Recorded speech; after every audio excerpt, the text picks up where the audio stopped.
Hello friends, welcome back to our new lecture that is part 8। मैंने बोला था last time कि ये लास्ट आपका लेक्चर है, वो मुझे एक और बनाना पड़ा क्योंकि कुछ क्वेश्चंस बाकी हैं और कुछ और मैं रेलिवेंट चीज़ें आपको बताना चाहता हूँ।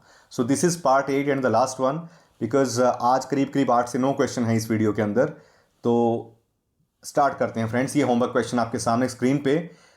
अब इसकी ऑप्शंस ऑलरेडी बताई थी आपको, ये आपके सामने थी, यूपी पीसीएस का क्वेश्चन था और ये आंसर आपके सामने। Equality before the law, article number 14। मैंने बताया था इक्वलिटी बिफोर द लॉ की कई प्रकार की इक्वलिटीज़ हैं और 14 नंबर उसमें आ गया। Right to work that is 41। Right to work क्या है कि काम का अधिकार। स्टेट को डायरेक्शंस दी जाती हैं कि आप ऐसा बंदोबस्त करें कि जो अनएम्प्लॉयड लोग हैं उनको काम मिले या उनको भत्ता मिले। जैसे आप एम्प्लॉयमेंट एक्सचेंज में जाते हैं, रजिस्ट्रेशन करवाते हैं। हरियाणा सरकार करीब ग्रेजुएशन को इसने 1500 रुपये दे रही है कि जो बेरोज़गार है उसको कभी नौकरी नहीं मिली है, आप वहाँ पे जाके अपना रिज्यूमे, डिटेल्स, बायोडाटा दे के आएँ। कई बार कोई डायरेक्ट वैकेंसी मिलती है, छोटी वैकेंसी है, तो आपको शायद वो बुला लें। तो ये चीज़ें होती हैं ऐसे। कोई ओल्ड सीनियर सिटीजन्स हैं, कोई डिसेबल्ड लोग हैं, उनके लिए जो जो चीज़ें रिक्वायर्ड हैं, बेसिक चीज़ें, उनको हॉस्पिटल चाहिए चेकअप के लिए, इसीलिए सरकारी अस्पताल होते हैं हमेशा। आप वहाँ जाएँ, चेकअप कराएँ, फ्री मेडिसिन लें। तो ये सारी चीज़ें आती हैं राइट टू वर्क के अंडर, कि ये आपको ये सब चीज़ें मिले, काम मिले। Just and humane condition of the work, article number 42 कहता है, 42 number. Just and humane condition, न्याय संगत, वहाँ पीने की पानी की व्यवस्था हो सही से, आप ठीक जगह पे, वहाँ पे सेफ जगह हो जहाँ पे आप काम कर रहे हैं। कोई लग्जरी नहीं चाहता है, बट एटलीस्ट बैठने लायक ताज़ी हवा ठीक आ रही है, लाइट आ रही है, नॉर्मल सब चीज़ें हैं, बंदोबस्त हैं, पानी, शौचालय है। लेडीज़ के लिए स्पेशली मिटर्निटी एक्ट जो है, मिटर्निटी बेनिफिट्स एक्ट, मतलब मातृत्व लाभ अधिनियम, ये जो है उसके तहत क्या है कि कोई भी प्रेग्नेंट लेडी है तो उसको प्रॉपर लीव्स मिलें, या कोई नर्सिंग मदर है, बच्चे को दूध पिलाने वाली है, उसको प्रॉपर लीव्स मिलें, उसको छुट्टियां मिलें, उसको कंपनसेशन मिले अगर वो लीव पे जाना चाह रही है उस टाइम पे। तो ये सारे प्रोविज़न एक स्टेट को बंदोबस्त करना है कि प्राइवेट इंडस्ट्री के अंदर भी ये नॉर्म्स को वो लागू करवाए, जो रियलिटी में हो नहीं पाता। आबादी बहुत बड़ी है, स्टेट की भी इतनी विलिंग नहीं होती करने की, तो इसके कारण वो चीज़ें नहीं मिल पाती और लेडीज़ के साथ बहुत दिक्कत आती है। तो फ्रेंड्स, ये है जस्ट एंड ह्यूमन कंडीशन, याद रहेगा। जब ऐसे एक्सप्लेनेशन को आप सही से समझ लेंगे तो याद करना तो ऐसे लगेगा क्या है, 41 42 साथ साथ आ गया। देखिए, पहले काम करेंगे, काम मिला, तो फिर उसके बाद न्याय संगत की बात करेंगे। तो 41 42 सीक्वेंस में याद हो गया। Provision for the early childhood care and the education to the children below the age of 6 years. प्रावधान है अर्ली चाइल्डहुड केयर का कि और एजुकेशन मिले चिल्ड्रन को जो 6 साल से कम उम्र के हैं। आर्टिकल नंबर 45 कहता है ये डीपीएसपी में आ जाता है, directive principles of state policy. देखिए क्या था, जब देश का संविधान बना, कॉन्स्टिट्यूशन हमारा, तो पहले 10 साल के अंदर ऐसा प्रोविज़न था कि 6 से लेके 14 साल तक के बच्चे, 6 से 14 नहीं, सॉरी, पहली 0 से 14, तो ये मतलब 14 साल तक के बच्चे के लिए आपने ये प्रोविज़न होना चाहिए। फिर बाद में 86th अमेंडमेंट एक्ट 2002, 86वां संशोधन 2002 आया, जिसने एक अलग से सब कैटेगरी बना दी कि 0 से लेके 6 साल तक का जो बच्चा है उसके लिए प्रोविज़न आया आर्टिकल नंबर 45 में, डीपीएसपी में, कि ये स्टेट ऐसा प्रावधान करे कि बच्चों को ऐसी एजुकेशन 6 साल से कम वालों को मिले। और 6 से लेके 14 साल वाले जो हैं वो आ जाएंगे आर्टिकल नंबर 21A। ये फंडामेंटल राइट में बना दिया कि ये उनका बेसिक मौलिक अधिकार है कि कंपलसरी एंड फ्री एजुकेशन ये बच्चे को मिलनी चाहिए। इसीलिए सरकारी स्कूल हैं आपके पास, 14 साल तक बिना फीस भी नहीं है, बिल्कुल नहीं मांगेंगे, आप बस स्कूल जाइए, पढ़ाई कीजिए। और इसी के अंडर फिर बाद में किया गया कि प्राइवेट स्कूल्स में आपने देखा होगा, जैसे एक मेरे ख्याल से इरफान खान की एक मूवी आई थी, हिंदी मीडियम, आई थिंक, जितना मुझे याद आ रहा है, शायद हिंदी मीडियम थी। तो उसमें कैसे वो गरीब कोटे में, हाईफाई स्कूल्स में, कॉन्वेंट स्कूल्स हैं, आईसीएसई बोर्ड के स्कूल्स हैं, उसमें भी कुछ कोटा रहता है कि इतने बच्चे हर एक क्लास में, 5 या समथिंग वॉट एवर, जो परसेंटेज मुझे एग्जैक्ट याद नहीं है, तो उतने बच्चे हर क्लास के अंदर एक गरीब तबके के वो लेंगे। तो फिर वो अलग जाके किसी घर में रह रहे हैं, झोंपड़ी में रह रहे हैं, गरीब दिखा रहे हैं अपने आप को, और उस कोटे में फॉर्म फिल कर रहे हैं। तो ये गवर्नमेंट ने ये प्रावधान किया है। तो वो आता है आर्टिकल नंबर 21A। देखिए, 20 और 21 बड़े इंपॉर्टेंट आर्टिकल्स हैं, जब वो फंडामेंटल राइट का चैप्टर आएगा मैं बताऊंगा। 21A का जो मैंने बता दिया आपको कि 6 से 14 साल, 0 से 6 साल के लिए डीपीएसपी में आएगा 45 नंबर आर्टिकल। अब एक चीज़ समझिए, मैंने बताया था इनिशियली कि 395 आर्टिकल हैं जब देश बना, कॉन्स्टिट्यूशन हमारा बना, 395 आर्टिकल्स हैं। अभी मैंने बताया कि रीसेंट फिगर 448 है।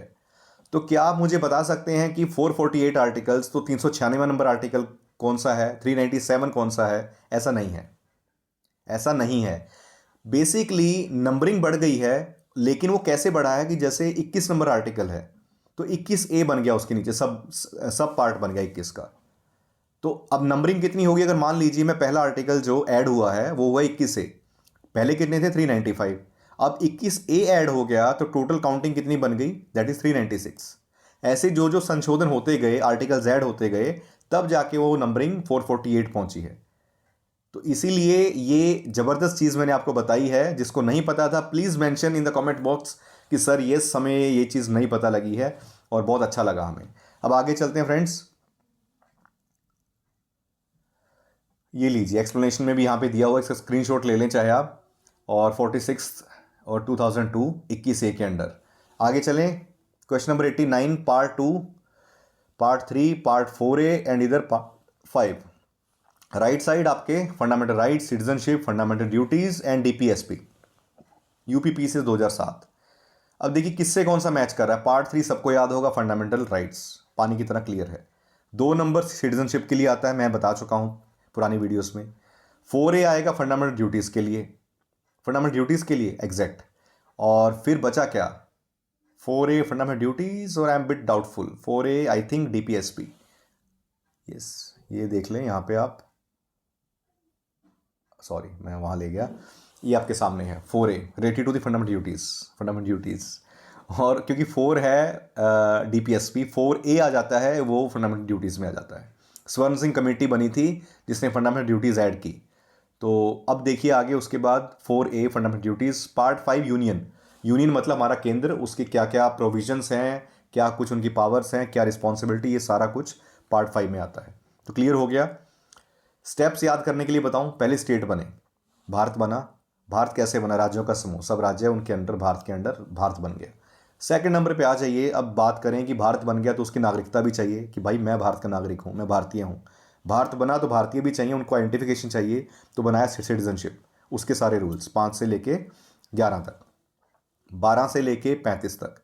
अब आगे फंडामेंटल राइट्स। अब भारतीय तो हैं, लेकिन भारतीयों को मिला क्या, भारतीयों के पास भाई कौन से फंडामेंटल राइट हैं, ठीक है, क्या क्या कर सकते हो आप, कितनी आज़ादी है, इतनी आज़ादी कहीं नहीं है। जिसका जी करता है जेएनयू में पढ़ते हैं, फ्री ऑफ कॉस्ट पढ़ते हैं, ठीक है, वहाँ का फ्री का राशन खा रहे हैं, और भारत तेरे टुकड़े होंगे ऐसा गीत गा रहे हैं। ऐसी आज़ादी किसी में नहीं मिलेगी। ये अपने ही, ये जो ताऊ के घर में रह रहे हो, चाचा के घर में गए होते ना पाकिस्तान, ठीक है, अल्लाह अकबर के बिना अगर कुछ बोलते फिर पता लगता, एक बार बोलते अल्लाह तेरे टुकड़े होंगे, टुकड़े भी नहीं मिलते बोलने वाले के। तो दोस्तों ये है भारत, जहाँ आपको इतनी आज़ादी मिल रही है, इतना टॉलरेंट जो देश है। आगे चलते हैं friends, that is question number 90।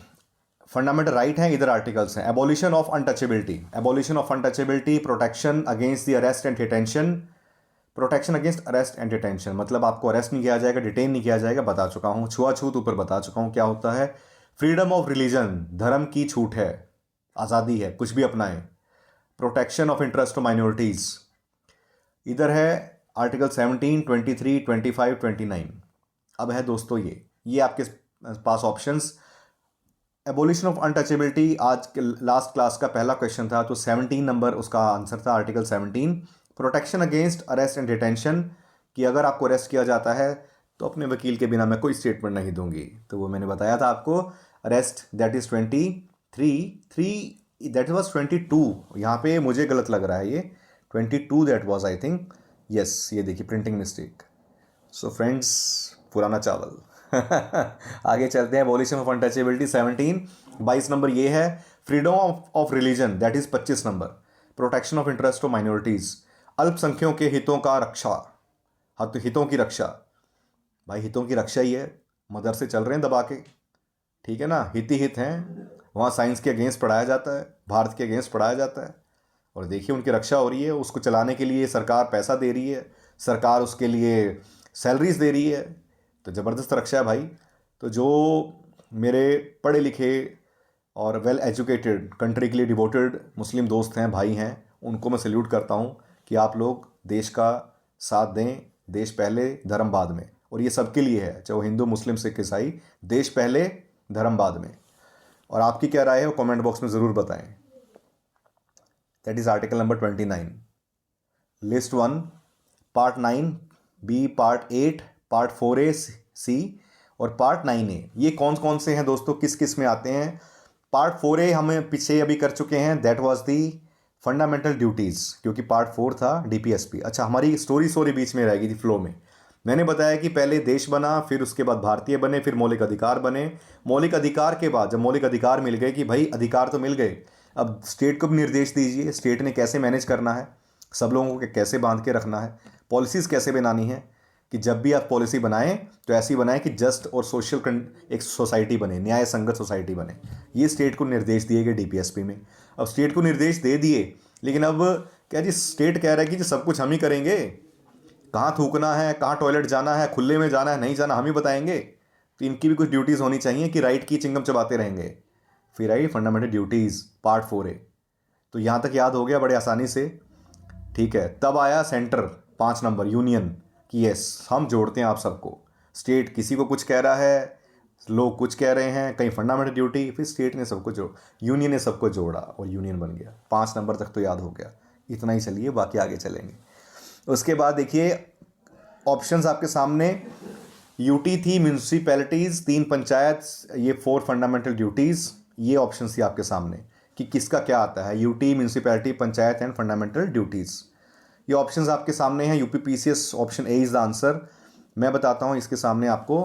Part 9 हमने बताया था कि पंचायत के रिगार्डिंग है। पार्ट 9A जो आता है that is about the municipalities.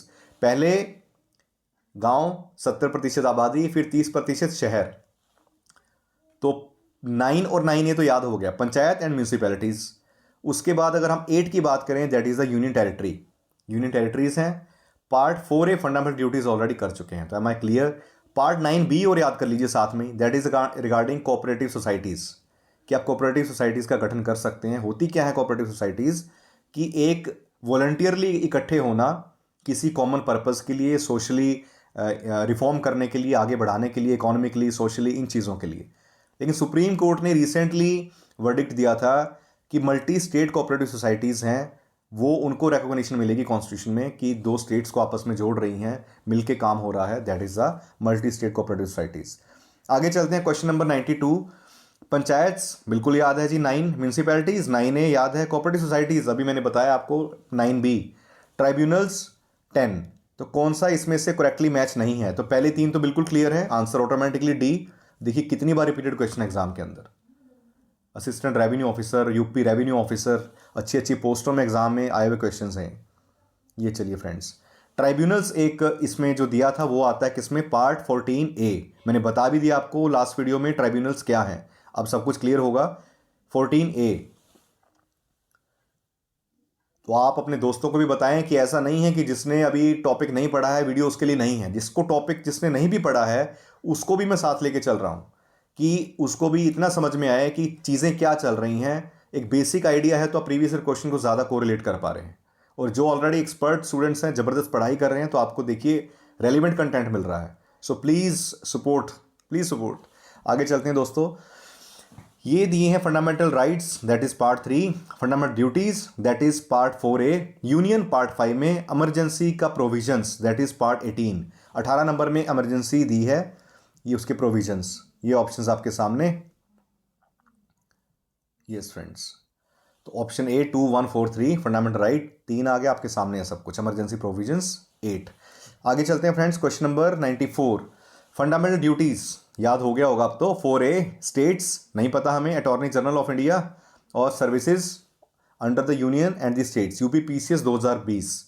तो फ्रेंड्स क्या होगा, देखिए पहले यूनियन था, एक गेस कीजिए स्टेट्स आएगा कि नहीं आएगा। पहले यूनियन आ गया, उसके जस्ट नेक्स्ट स्टेट आ गया 6 नंबर, तो यहां तक याद है। अभी सी है गलत, that is attorney general of India. ये पार्ट किस में आता है, अटॉर्नी जनरल पार्ट 5 में, आर्टिकल नंबर 76।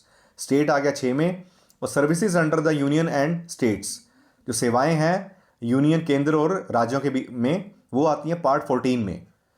उसके बाद देखें फ्रेंड्स, क्वेश्चन नंबर 95, 2 लिस्ट दी हैं आपके सामने, 15, 16, 17 सी और 18, 15, 16, 17, 18 A, B, C, D options. List 2 दी है इमरजेंसी प्रोविजंस, ऑफिशियल लैंग्वेज, और special provisions regarding the certain classes मतलब SC STs, schedule caste, schedule tribes and OBC other backward classes, उनके regarding क्या प्रावधान है, क्या स्पेशल प्रोविजंस हैं। 4 आ गया इलेक्शंस, तो ये ऑप्शंस आपके सामने और ये आपका आंसर है B 4 3 2 1। अब इसका यहाँ देख लीजिए किससे क्या मैच कर रहा है। 15 है इलेक्शंस, 16 में आया special provision in the relation to certain classes, 17 में आया ऑफिशियल लैंग्वेज, 18 में आया इमरजेंसी प्रोविजंस। अब इसकी छोटी स्टोरी बना दें। इलेक्शन हुए भाई, इलेक्शन हुए देश में, तो इलेक्शन की पूरी ज़बरदस्त तैयारियां चल रही हैं। तो जो हमारे SC ST भाई हैं उन्होंने बोला कि जी हमें भी रिप्रेजेंटेशन दीजिए, हमारे बारे में भी सोचिए जनाब। तो पार्ट 17-16 बना दिया इलेक्शन के साथ, अब उनका SC STs एंड OBC की भाई साथ लेके चलेंगे देश में सबको। उसके बाद पार्ट 17 आ गया ऑफिशियल लैंग्वेज। 22 ऑफिशियल लैंग्वेज हैं, बहुत सारी भाषाओं वाले नाराज़ हो गए कि जी हमें रिप्रेजेंटेशन नहीं मिल रहा, ये क्या दिक्कत हो गई है, ऐसे तो नहीं काम चलेगा।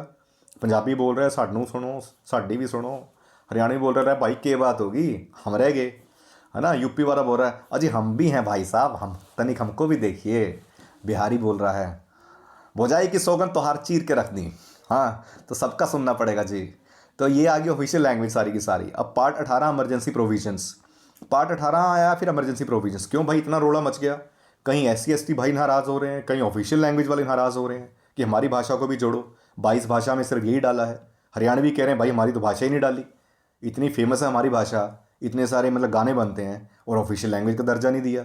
ये सारे मसलों के कारण माहौल हो गया ख़राब और लगा दी इमरजेंसी कि भाई कंट्रोल करने के लिए इमरजेंसी लगानी पड़ेगी। याद हो गया 15 16 17 18 election, special provision, official language and साथ में इमरजेंसी प्रोविजंस। कैसा लगा दोस्तों टिप्स एंड ट्रिक्स? ये जो ट्रिक्स हैं, स्टोरी बन रही है रेलिवेंट। अगर मैं इसका कुछ ऐसा बनाऊंगा ना, मैंने यूट्यूब पे बहुत देखा है टीचर्स क्या ट्रेंड कर रहे हैं बार बार इसको याद करने की ट्रिक।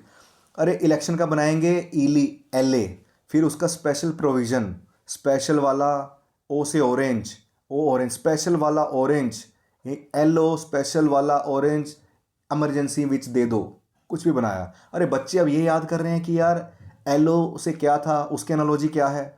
अरे यार वो तो इलेक्शन बनेगा, स्पेशल का क्या था, ठीक है ना, ऑरेंज, ऑरेंज ऑफिशियल लैंग्वेज। अरे स्टोरी को याद करने के लिए एक और स्टोरी चाहिए। आप लॉजिक के साथ थोड़ा ऐसे स्टोरी बनाएं, जब खुद भी अपने लेवल पे बनाएं, 4 दोस्त मिलकर पढ़ाई कर रहे हैं, आप बनाएं ऐसी जो रेलिवेंसी से हो और याद करनी आसान हो, तो बड़ा मज़ा आएगा और याद रहेगा। बताइए कैसा लगा मेरा आइडिया। अब प्लीज़ थोड़ा कमेंट ज़रूर दें दोस्तों, ज़रूर दें। 96 last question of this chapter. Finally एक बड़ा चैप्टर एक और ज़बरदस्त खत्म होने को है। Which of the following is correct about the heading of the article 162 of the constitution of India. और ये देखिए इसकी जब डेफिनेशन पढ़ेंगे तो बहुत टेढ़ी है, समझ में नहीं आएगी सही से।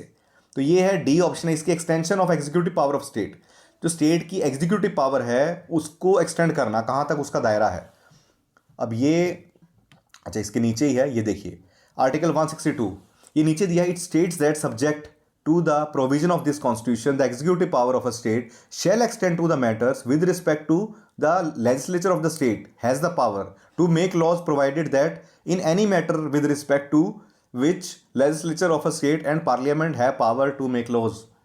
कहना क्या चाहते हो? 3 इडियट्स वाले उसकी तरह फील हो रहा है कि नहीं हो रहा है? आसान भाषा बताता हूँ अब, रेंचो वाली। देखिए स्टेट के पास प्रोविजन है, पावर्स होती हैं, लेजिस्लेटिव पावर भी है, एग्जीक्यूटिव पावर भी है।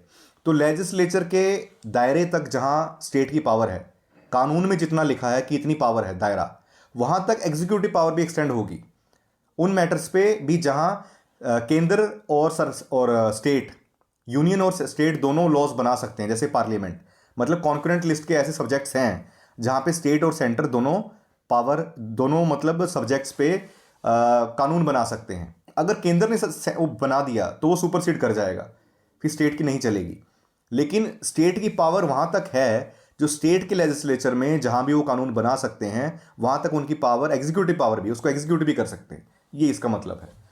So friends this was our last video. कैसा लगा आपको? और 3 चैप्टर हमारे कंप्लीट हो गए हैं, सबकी मैंने प्ले लिस्ट बना दी है, आपको रिविजन करनी आसान हो। एक चीज़ मैं जाते जाते ज़रूर कह रहा हूँ, लाइक शेयर कमेंट तो मैं बार बार रिक्वेस्ट नहीं करता हूँ, तो इतनी एक हम्बल रिक्वेस्ट है, एक कर्टसी के तौर पे, है ना, कि एक दिल से पढ़ाने की कोशिश कर रहा है उसको आप सपोर्ट करें ग्रो करने में। लेकिन एक चीज़ है कि देखिए आप बार बार 1.25x पे चलाएं इसको। मैं इसलिए नहीं कह रहा हूँ कि व्यूज़ आएँ, honestly I am telling you one thing, जिस भी टीचर को पढ़ रहे हैं, जो भी बुक पढ़ रहे हैं, अब मल्टीपल रिविजन दें। मल्टीपल रिवीजन दे, उसके बाद रिजल्ट देखना आपका कहाँ पहुँचेगा। आप मुझे बताएंगे कि सर यस, इन्हीं वीडियोस को क्विक क्विक आगे करके दोबारा सुन सकते हैं, कान में लगा लें, सुनते जाएं जस्ट लाइक, क्योंकि जब डिटेल में एक बार पढ़ लिया है तो सुनते भी रहेंगे वीडियो को प्ले करके, और याद हो जाएंगी चीज़ें। 10 चीज़ों को एक एक बार देखोगे काम नहीं करेगी। जिस भी टीचर, किसी और टीचर को भी फॉलो कर रहे हैं, किसी और सब्जेक्ट के लिए, किसी चीज़ के लिए, उसकी भी बार बार देखें। ये एक जबरदस्त फंडा है दोस्तों, it will work and you will tell me कि sir it is magic, pure magic. Thank you so much friends for watching and stay tuned for the next video. Thank you so much.